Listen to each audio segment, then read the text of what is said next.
Ladies and gentlemen, please take your seats. The closing session is about to begin. Please welcome Reagan National Defense Forum Executive Committee member, Roger Zakheim.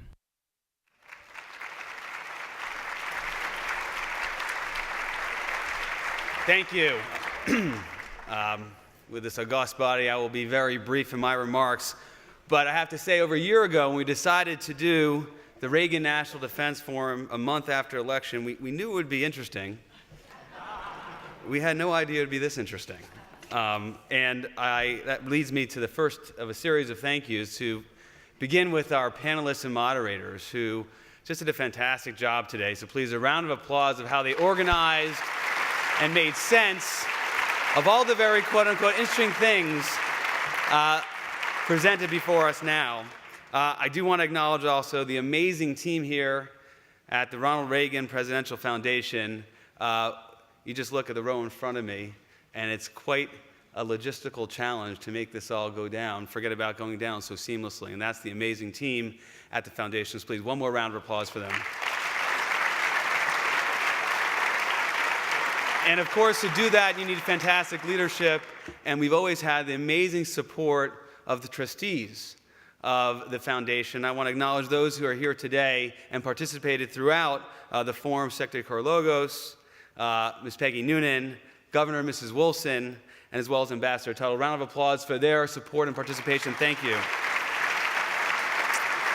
Also, my colleagues on the executive committee, Ms. Shala Seaborn, my old colleague from the Congress, now with the Foundation, Bob Cochran, and of course the man I'll introduce just momentarily, Mr. John Heybusch. Thanks for your support.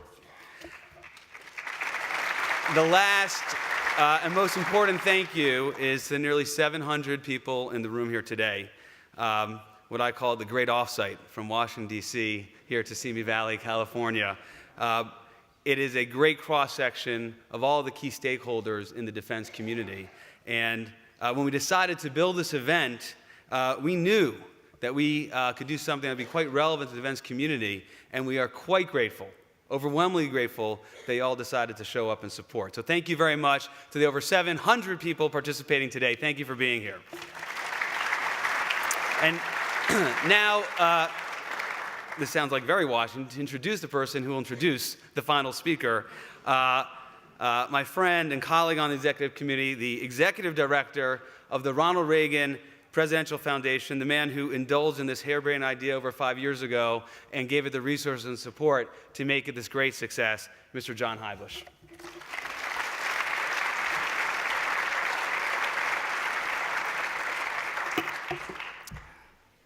Before I introduce this afternoon's speaker, I'd like to thank everyone, as Roger did, for making this day such a success.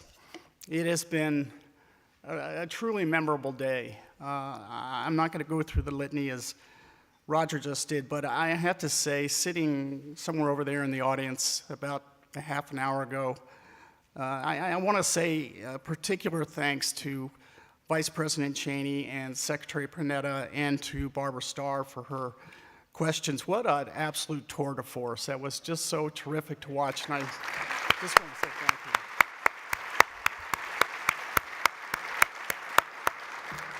And on to introducing our distinguished closing speaker. We are honored to hear again this year from the 25th Secretary of Defense, Ash Carter. Now, I might normally recite a speaker's entire biography going all the way back to their college days. In this case, I refuse to, given Secretary Carter accomplished more by the age of 25 than I have in my lifetime. So let's pick up yesterday. So let's pick up his story in 2009. When he took over as the Undersecretary of Acquisition, Technology, and Logistics for the Department of Defense. After doing much to reform the acquisition process and rebuild the military at the same time, he moved up to Deputy Secretary of Defense in late 2011, and then took over from Secretary Hagel in December of 2013. He is the author or editor of 11 books, Secretary Carter has, among other topics, warned about the dangers of international terrorism and nuclear proliferation, two issues about which he is now at the center of national and global policymaking. Over the course of his career, he has given direct or indirect service to 11 secretaries of defense in both Republican and Democratic administrations. On 5 occasions, he has been awarded the Defense Department's Distinguished Public Service Medal, the highest award that the Secretary of Defense can bestow on a private citizen. Finally, in recent months, as the end of the current administration was within sight, Secretary Carter has shared with the American people his thoughts on the manpower challenges facing the modern military, maintaining American military's leadership in technological innovation as it faces the many national security challenges before it, and building a security network of nations in the Asia-Pacific region. We look forward to the observations and recommendations he will put forward this afternoon. Ladies and gentlemen, distinguished guests, please join me in welcoming the Secretary of Defense, Ash Carter.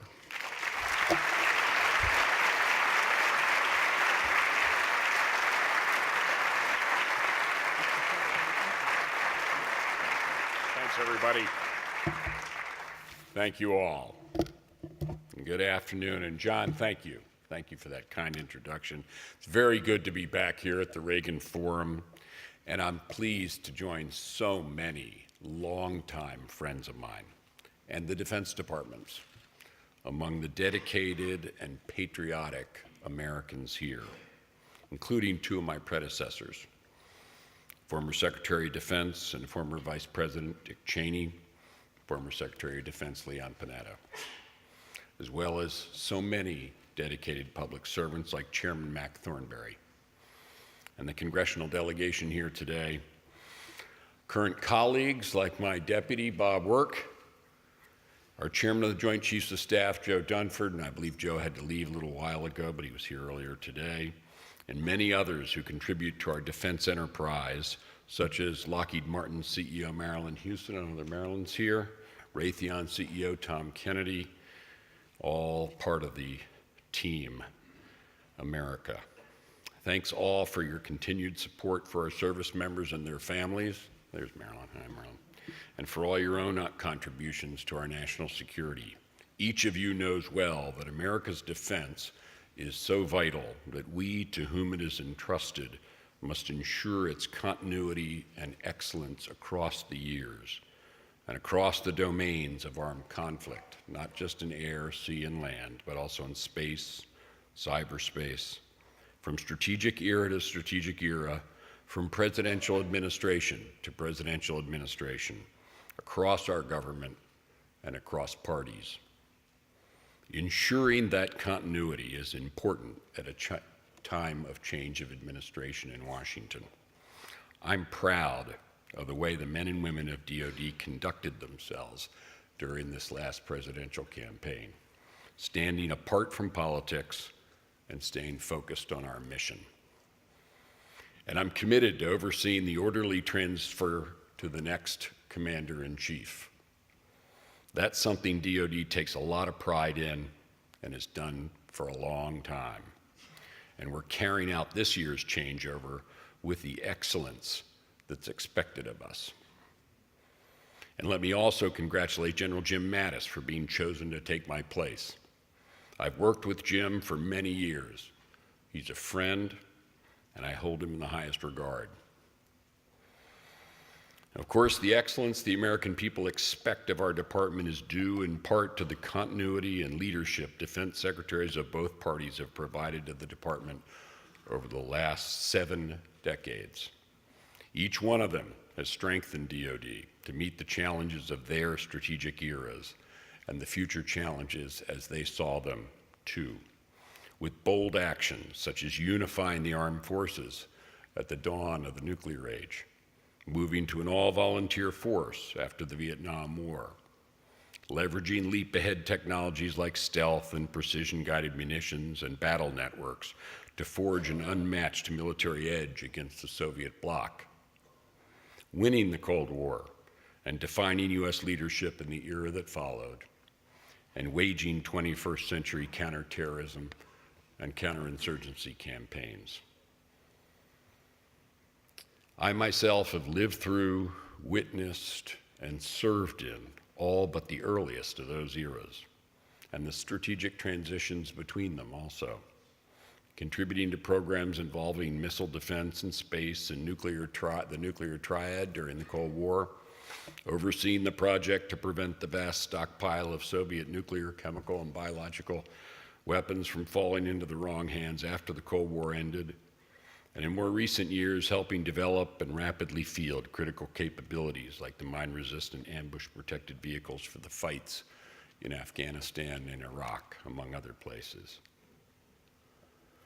In this strategic transition that we're in right now, we must widen the spectrum of our current and future capabilities to to account for this great change, the great change economic, political, military, social, and technological underway, and the greater and the fiercer competition we face. And I say this because today, DoD confronts no fewer than 5 immediate, but also distinct and evolving challenges. We're countering the prospect of Russian aggression and coercion, especially in Europe, something we haven't had to worry about for 25 years, but now we do. We're also managing historic change in the Asia-Pacific, the single most consequential region for America's future. We're strengthening our deterrent and defense forces in the face of North Korea's continued nuclear and missile provocations. We're checking Iranian aggression and malign influence in the Gulf and helping defend our friends and allies in the Middle East. We're countering terrorism and accelerating the certain and lasting defeat of ISIL. And of course, we're also preparing to contend with an uncertain future, ensuring our military is ready for challenges we may not anticipate today. Defending our country in this strategic transition requires that our military be able to deter the most advanced adversaries while continuing to fight terrorist groups. To be clear, the U.S. military will be ready to fight very differently than we have in Iraq and Afghanistan, or in the rest of the world's recent memory. We will, as we must, be prepared for a high-end enemy, what we call full spectrum. In our budget, our plans, our training and capabilities, and our actions, we must demonstrate to potential foes that if they start a war, we will win it. Because a force meant to deter conflict can only succeed in deterrence if it can show that it will dominate a conflict. That's the kind of force I've been determined to build for my successors. And that's why, amidst this strategic transition, it's been necessary, and it will be necessary, for DoD to change, to adapt, to innovate, not only to meet today's challenges, but also to ensure our defense's continued excellence well into an uncertain future. So I want to speak today about the changes underway to respond to all these challenges, focusing particularly on the military campaign to accelerate the lasting defeat of ISIL, our strong and balanced strategy on Russia, and the rebalance to the vital and dynamic Asia-Pacific. And I'll also describe the actions we're taking and pioneering innovations underway to ensure that DoD has the technology, the operational plans, the organization, and the people to continue to defend our country and make a better world for decades to come. Let me start in the Middle East, a region of great turbulence and confusion, but where we are not confused. We're clear about our pursuit of America's national interests, and among them is dealing ISIL the lasting defeat that it deserves and that it will certainly receive. We've reached a critical milestone in our counter-ISIL military campaign plan. As we meet here today in Simi Valley, American forces are engaged in an intense effort to isolate and collapse ISIL's control over Mosul in Iraq and Raqqa in Syria, bringing the great weight of our entire range of capabilities to bear in the enabling of capable and motivated local forces. The seizure of these two cities is necessary to ensure the destruction of ISIL's parent tumor in Iraq and Syria, the primary objective of our military campaign, and put ISIL on an irreversible path to lasting defeat. Reaching this milestone is the result of deliberate actions taken since last year. First, and going back to last summer, I consolidated the War Command for Iraq and Syria under a single unified command, streamlining our command and control for the fight against ISIL. Then, last October, President Obama approved the first in a series of recommendations that I and Joe Dunford made to accelerate the campaign against ISIL, introducing every single tool of our military to the fight, from air power to special operations forces, to our train, advise, and assist capabilities on the ground, to our intelligence and cyber tools. And I should tell you that since then, President Obama has approved every single recommendation the chairman and I have taken to him for additional forces and capabilities, as we constantly have additional opportunities to accelerate the campaign. The overall coalition military campaign plan we devised last year has three objectives. The first is to destroy ISIL's parent tumor in Iraq and Syria, because the sooner we crush both the fact and the idea of an Islamic State based on ISIL's barbaric ideology, the safer we'll all be. And that's necessary, but it's not sufficient.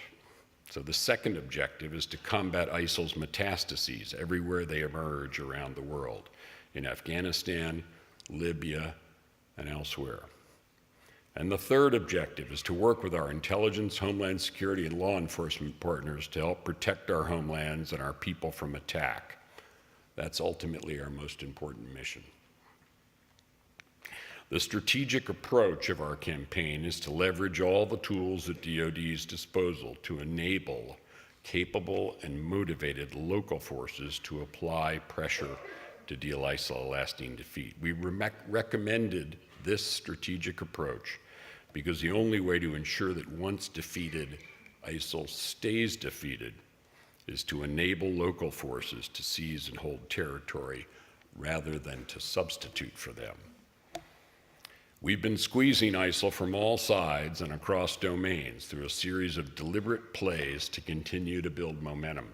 For example, when our special operators conduct raids, free hostages, gather intelligence, and capture ISIL leaders, it creates a virtuous cycle of better intelligence, which generates more targets and more raids, more airstrikes, and more opportunities that we can seize to gain even more momentum.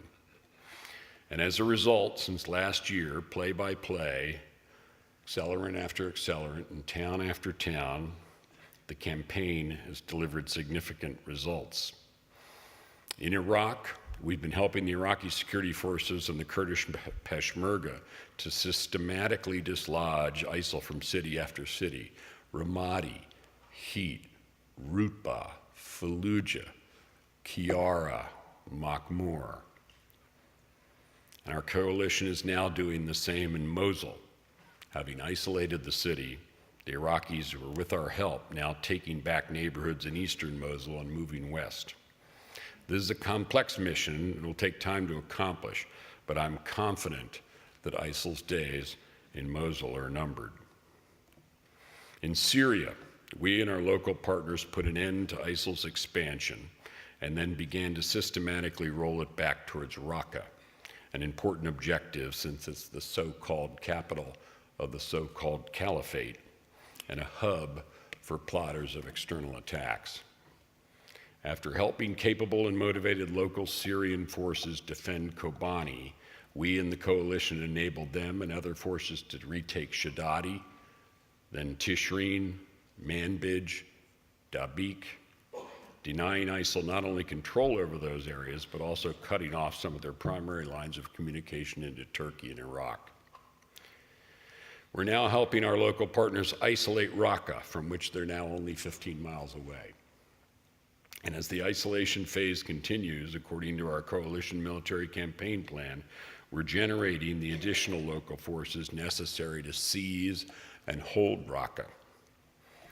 In addition to taking back territory, our campaign is yielding results in denying ISIL the finances, supplies, freedom of movement, and command and control it needs to survive. We've systematically targeted ISIL-controlled oil wells, trucks for smuggling the oil, revenue repositories. We've deliberately focused on severing the territory ISIL controls in Syria from the territory it controls in Iraq. Leaders of the terrorist group can no longer travel between Raqqa and Mosul without the risk of either being hunted down by our expeditionary targeting force or struck from the air. And in fact, since we began accelerating the campaign last year, we've killed some of ISIL's most senior leaders. And while these results in Iraq and Syria are encouraging, we have to stay focused on the continued execution of this plan. The inevitable collapse of ISIL's control over Mosul and Raqqa will certainly put ISIL on a path to lasting defeat, but there'll still be much more to do after that.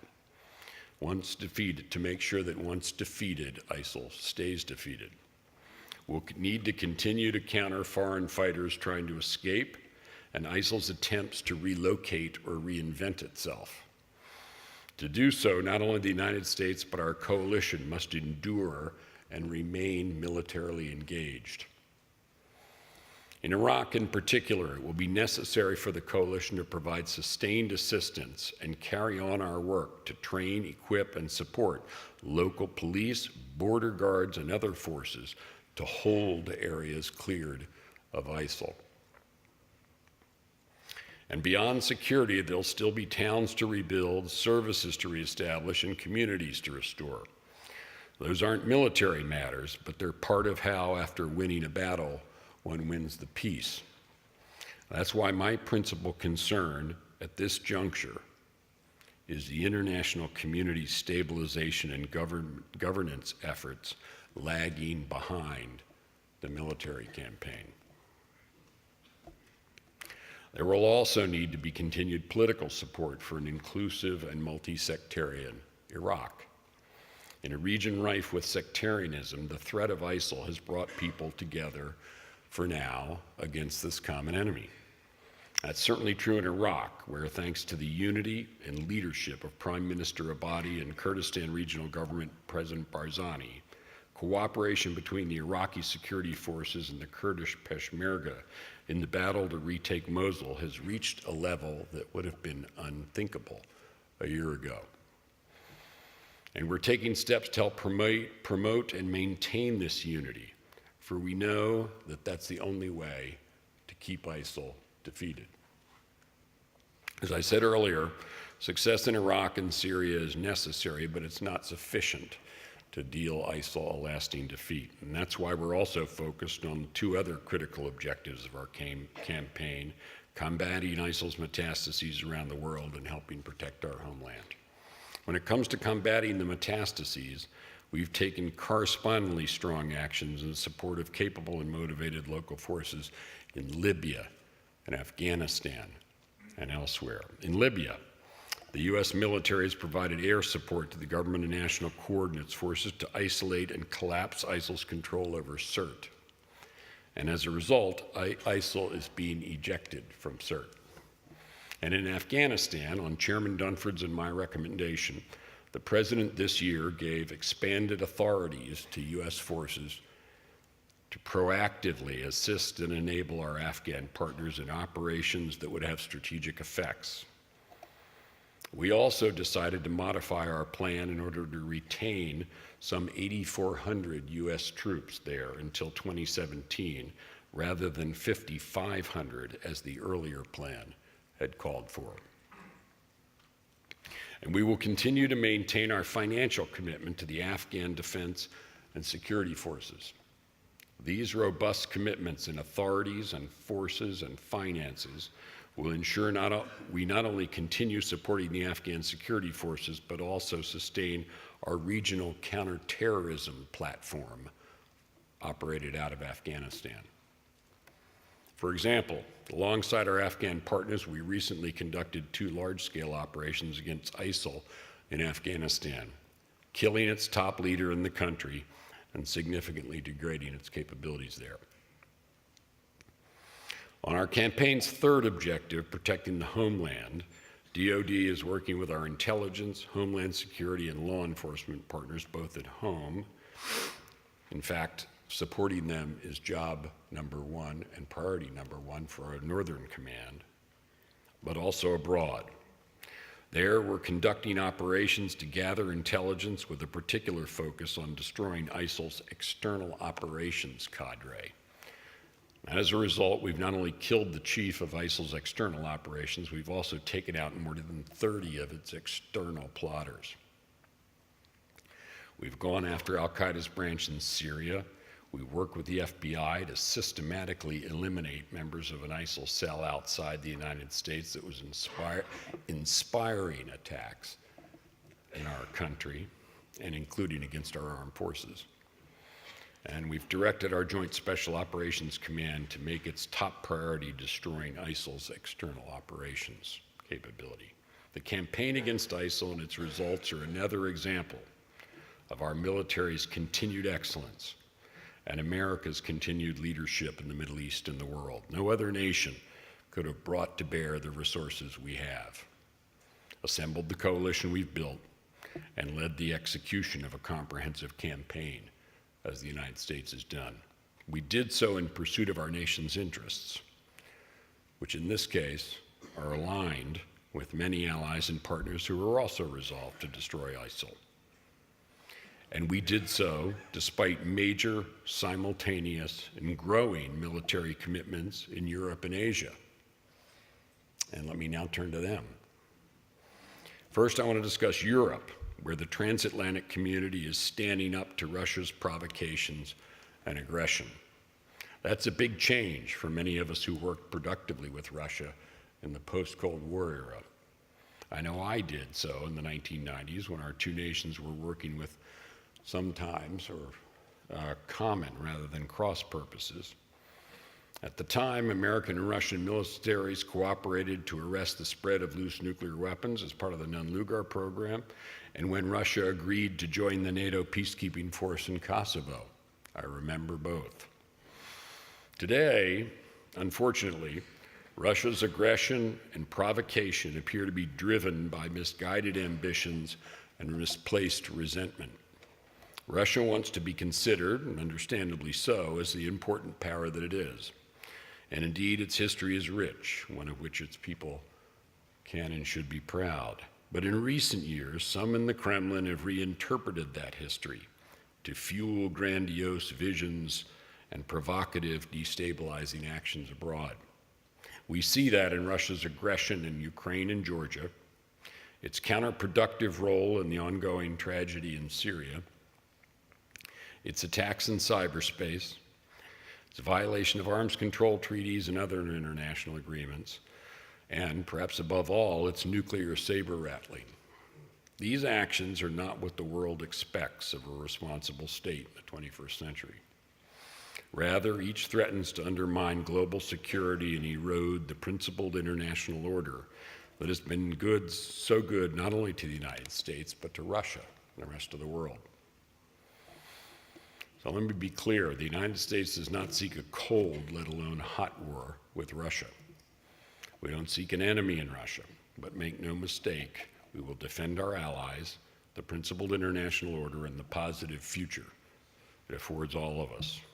And we will counter attempts to undermine our collective security. To do so, the United States is following a strong and balanced strategy. In it, we're addressing Russia's actions and deterring its aggression while pursuing and preserving bilateral cooperation where U.S. and Russian objectives can be aligned. This strategy for deterrence does not simply recycle the 20th century playbook used to deter Soviet aggression during the Cold War, because that playbook would not match the Russian challenge of today. We haven't had to prioritize deterrence on the transatlantic community's eastern flank for over 20 years, and unfortunately now we do. And that's why the United States is strengthening our posture in Europe to be more agile and quicker in responding to the threats that Russia might pose. Our latest defense budget request includes significantly more funding for our European Reassurance Initiative, more than quadruple what we allocated the year before. That's intended to allow us to, in addition to the 2 brigades we already have stationed in Europe, rotate an armored brigade combat team to Europe on a persistent basis, and to pre-position a brigade's worth of equipment and warfighting gear to be used by American forces flown into Europe, among other steps. We're also increasing military exercises with allies and partners to demonstrate resolve and build their resilience while enhancing interoperability. We're updating and refining our contingency and operational plans, including ways to overcome emerging threats such as hybrid warfare and anti-access, anti-area denial systems. We're investing in the technologies most relevant to countering Russia. More on these shortly. And we're also recapitalizing our nuclear deterrent, because nuclear deterrence is not only the bedrock of our security, but also critical to sustain in light of Russia's nuclear saber-rattling. The United States is not alone in any of this, of course. For more than 67 years, NATO has been the quintessential example of nations coming together to respond to collective security challenges. And as it did during the Cold War, NATO will be critical to preserving collective defense in the face of new and renewed threats. To ensure it does so, we're working with our allies to adapt this storied alliance to confront the new challenges NATO faces, like Russia. So NATO too has a new playbook, one that prepares to counter cyber threats and hybrid warfare, to better integrate conventional and nuclear deterrence, and much, much more. That's why NATO created a very high readiness joint task force that can deploy Allied forces on 48 hours notice to any crisis on Allied territory. It's why NATO is also deploying 4 battalions to its eastern flank, 1 each in Estonia, Latvia, Lithuania, and Poland. The latter is where the United States will lead a battalion starting next year. And it's why NATO is providing support to partner countries like Ukraine and Georgia to help strengthen and reform their national defense institutions and improve their ability to work with NATO. Everything the United States is doing, both on its own and with NATO, will ensure that we continue to stand up to Russian aggression and that we're ready for longer-term competition. But it's also necessary to keep the door open to working with Russia where and when our interests align.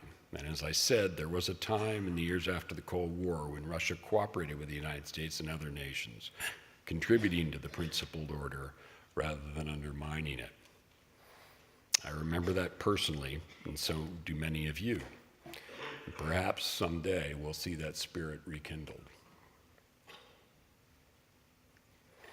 Next, I want to discuss what we're doing as part of President Obama's rebalance to the Asia Pacific. It will ensure that DoD continues to help provide the security necessary for that consequential region, which is home to nearly half the global population and nearly half the global economy, to remain a place where everyone can rise and prosper for decades to come. That's been the American policy and practice since the end of World War II, more than 70 years ago. Regardless of what else was going on at home or in other parts of the world, and during Democratic and Republican administrations, in times of surplus and deficit, war and peace, the United States has remained economically, politically, and militarily engaged in the Asia Pacific. Now, unlike elsewhere in the world, peace and stability there has never been managed by a region-wide formal structure like NATO in Europe. That's made sense because of the Asia-Pacific's unique history, geography, and politics. Instead, the United States has long taken a principled and inclusive approach and collaborated with a network of regional allies and partners to enable security and uphold important principles like resolving disputes peacefully, ensuring countries can make choices free from external coercion and intimidation, and preserving the freedom of overflight and navigation guaranteed by international law. Because we did so, out of the rubble of World War II, economic miracle after economic miracle occurred. Think about it. First Japan, then Taiwan, South Korea, and Southeast Asia, and now, today, China, India, and others rose and prospered. That progress has produced incredible changes in the region. Populations are growing, education's improved, freedom and self-determination have spread, economies have grown more interconnected, and military spending and cooperation are both increasing. And amid all this remarkable change and progress, America's interests and objectives in the Asia-Pacific have endured. We still want peace, stability, and progress there for all, including ourselves. But as the region has changed, our approach to how do we meet those interests and uphold those principles has had to change along with it. Today, as the Defense Department has been operationalizing one phase after another of the military part of the rebalance, we're not only ensuring we remain the strongest military and primary provider of regional security, we're also connecting and further networking our allies and partners in a burgeoning, principled, and inclusive security network that will allow all of us to see more, share more, and do more to maintain security in the region. In the rebalance's first phase, which began 5 years ago, DoD sought to make our regional posture more robust, both on our own part and with our allies and partners, geographically distributed, operationally resilient, politically sustainable. To do so, DoD sent tens of thousands of additional American personnel to the region, committed to home porting 60% of our naval and overseas air assets in the Asia Pacific, and began to modernize our regional posture around Guam as a strategic hub. And in the second phase, which we launched last year, we committed to sending some of our best people and our most advanced capabilities, our newest submarines, our newest aircraft, our newest surface warfare vessels, to the Asia Pacific. We've also developed new and innovative strategies and operational concepts and put them into use in more complex and expansive training exercises, both on our own and with our allies and partners, none larger than this summer's RIMPAC. We've significantly strengthened our bilateral alliances and partnerships, nurtured over decades, tested in crisis, and built on shared interests, values, and sacrifice. We've now strengthened these relationships so they better reflect 21st century security needs. There are so many examples to point to in the region, whether it's our longtime alliances with the Republic of Korea and Australia, or our newer partnerships like those we're growing with Singapore, Vietnam. But for time's sake, I'll focus on the two I'm leaving tomorrow to visit, namely Japan and India. The U.S.-Japan alliance remains the cornerstone of Asia-Pacific security. And with their new defense guidelines, the U.S.-Japan alliance has never been stronger or more capable of contributing to security in the Asia-Pacific and also beyond. Likewise, the U.S.-India defense relationship is the closest it's ever been. Through our strategic handshake, with America reaching west in the rebalance and India reaching east in what Prime Minister Modi calls his Act East policy, our two nations are exercising together by air, land, and sea like never before. And we also have a technological handshake, as the U.S.-India Defense Technology and Trade Initiative, or DTTI, grasps hands with Prime Minister Modi's Make in India campaign.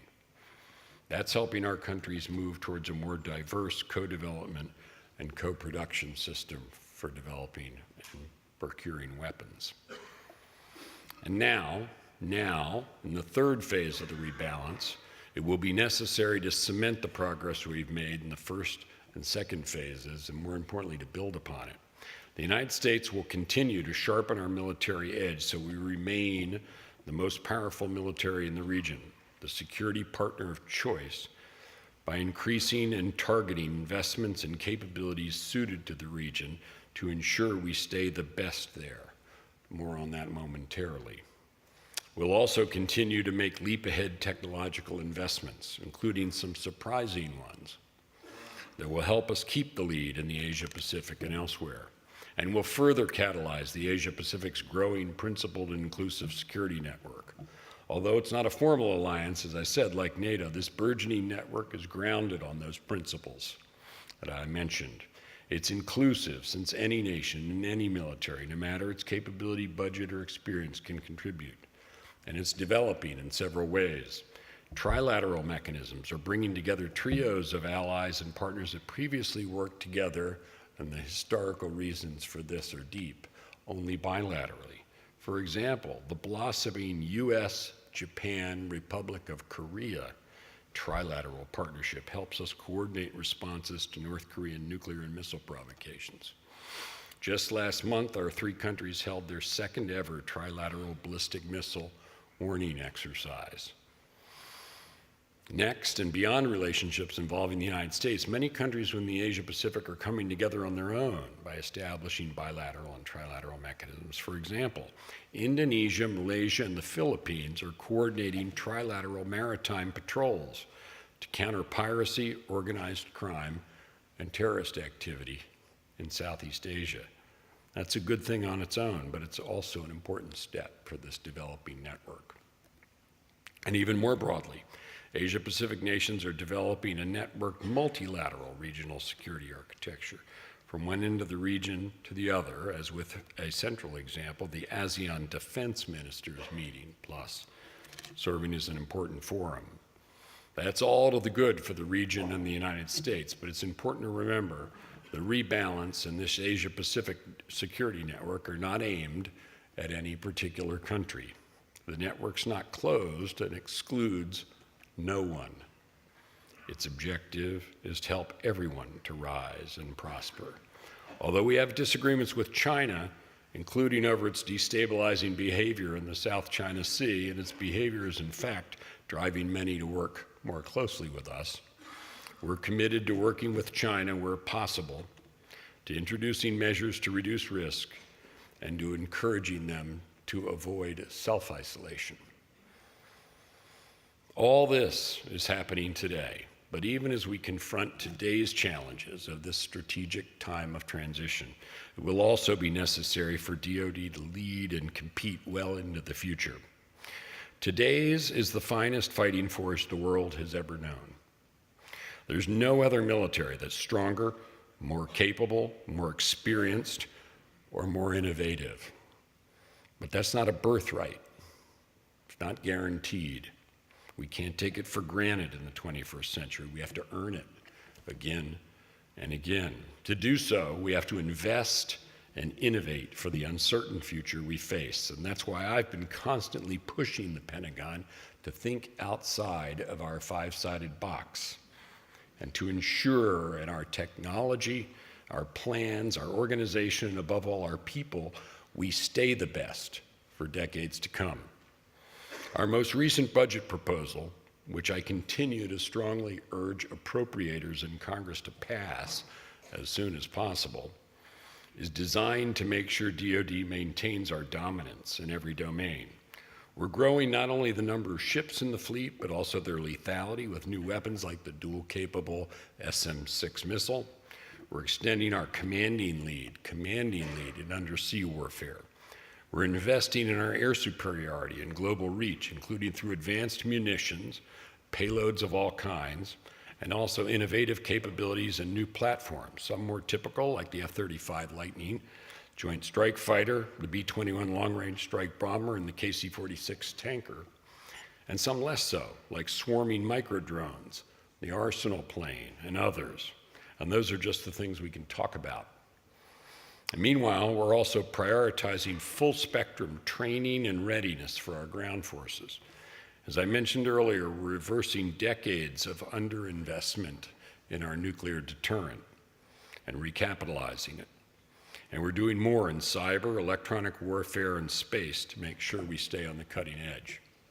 In addition to these investments, we're pushing the envelope with research and development to stay ahead of our competitors and at technology's frontier by putting nearly $72 billion into R&D this next year. Just to give you a little context, that's more than double what Apple, Intel, and Google spent on R&D last year combined. Beyond that, we've been building and rebuilding bridges between the Pentagon and America's technology community. One way we're doing so is through our Defense Innovation Unit Experimental, or DIUX, which I created to help connect with startups and other commercial tech firms in Silicon Valley, Boston, Austin, Texas, and everywhere in between. And thanks to Raj Shah, and Raj, I don't know if you're here today. Where are you? There he is, Raj Shah right there. DIUX's managing director is participating in this forum. Those outposts are already producing results. DIUX has interacted with companies in 31 states to help us adopt technologies more quickly that can help our warfighters accomplish their missions. We'll always need also our strong existing defense partners to help us build our defense systems. DIUX will help better connect the Pentagon to the whole world of American innovation and help our own companies to find new technologies and new people to bring into them. All that's an investment worth making. We're also innovating operationally. Our core contingency plans are constantly being changed to apply innovation to our operational approaches, including ways to overcome emerging threats such as anti-satellite weapons or hybrid warfare. We're also building in modularity, planning in new ways for overlapping contingencies, and injecting agility and flexibility into our war plans. Meanwhile, we're making reforms across the DoD enterprise, streamlining our headquarters, lowering our healthcare costs, and more. We're also continuing to support and seek improvements in the spirit of Goldwater-Nichols to, among other changes, clarify the role and authority of the Chairman of the Joint Chiefs and the Joint Staff to help them and our combatant commanders be more efficient and agile and support me and the President, especially in the face of trans-regional and trans-functional challenges. We're also building on the success of our Better Buying Power initiative, which has helped reduce the growth of contracted costs for major acquisition programs very significantly. To improve on this progress, it will be necessary to make additional changes to the defense acquisition process, like streamlining the system itself, and we've proposed them. And we're ensuring DoD is a place where thinking boldly and differently, which is long a strength of the American military, is fostered. One way we're doing so is with the Defense Innovation Board I established earlier this year and chaired by Google Alphabet's Eric Schmidt. Its members are already making a mark. One of their recommendations, and on their recommendation, we're creating a Chief Innovation Officer to act as a senior advisor to the Secretary of Defense and to serve as a spearhead for innovation activities, such as building software platforms and human networks to enable workforce-driven innovation across DoD. And lastly, we're building what I call the force of the future to ensure that amid generational, technological, and labor market changes, we continue to attract and retain and develop the most talented people America has to offer for our military. In total, the Force of the Future initiatives span the career of a uniformed service member or DoD civilian, from recruiting men and women to join, to caring for, retaining, and developing them, and then helping to successfully transition those who want to move on. And these initiatives include reinvigorating and expanding the geographic reach of our Reserve Officer Training Corps program, which marks its 100th anniversary this year, making common sense improvements to military talent management and officer promotion, giving components the authority to directly hire civilians on college campuses, and recognizing survey data indicating the importance of family life to retention. After all, bear in mind that our force is largely a married force. By expanding maternity and paternity leave and extending on-base child care hours, among other steps. To demonstrate the logic of what we're doing, let me tell you a bit more about one way we're helping to build the force of the future.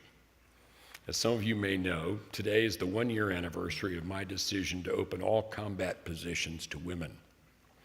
I made that decision so we can benefit from the talents of every American who can meet our high standards and contribute to our mission. In the 21st century, and in an all-volunteer force, that requires us to be able to draw from the broadest possible pool of people who can meet our stringent and uncompromising standards. That pool must include women, because they make up more than 50% of the population. That's mission critical. I directed that there be no quotas, and that is why the number of women in the previously closed specialties may be modest. But they will be the best talent for the job. And even for women who don't choose those specialties, the fact that they're open means that any woman in uniform will be measured by her contribution to the force, no matter what career field she chooses.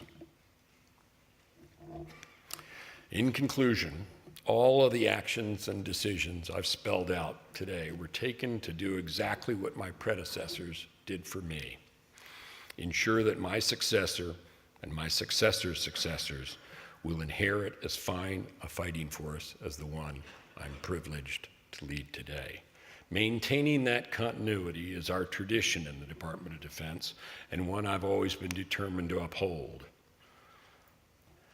As I mentioned, I depart tomorrow on a 2-week trip to visit our American personnel serving in the Asia Pacific, the Middle East, and Europe. My wife Stephanie and I are looking forward to thanking them and their families, wishing them all a happy holiday season from their commander-in-chief, from their leadership, from their country, I'm sure from all of you.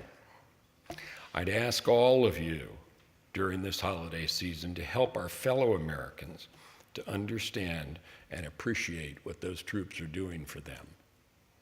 Each and every one is ensuring we continue to meet the challenges we face, defend our country, and make a better world, not just at this strategic transition, but well into the future. And we're able to do so and to bring unrivaled strength to those missions because of the work, the contributions, and the ideas of people, supporters, and leaders like those in this room. We can do so because of the decisions and leadership of presidents, defense secretaries, and senators and congressmen of both parties over decades. And most importantly, we can do so because of the service and sacrifice of our people, every soldier, sailor, airman, and Marines, and their family. I know that our mission's demanding and constantly changing, but I couldn't be prouder of them for what they do every day and for what they've done for all of us. And I'm sure you feel the same. So God bless them at this holiday time, and God bless the United States of America. Thank you.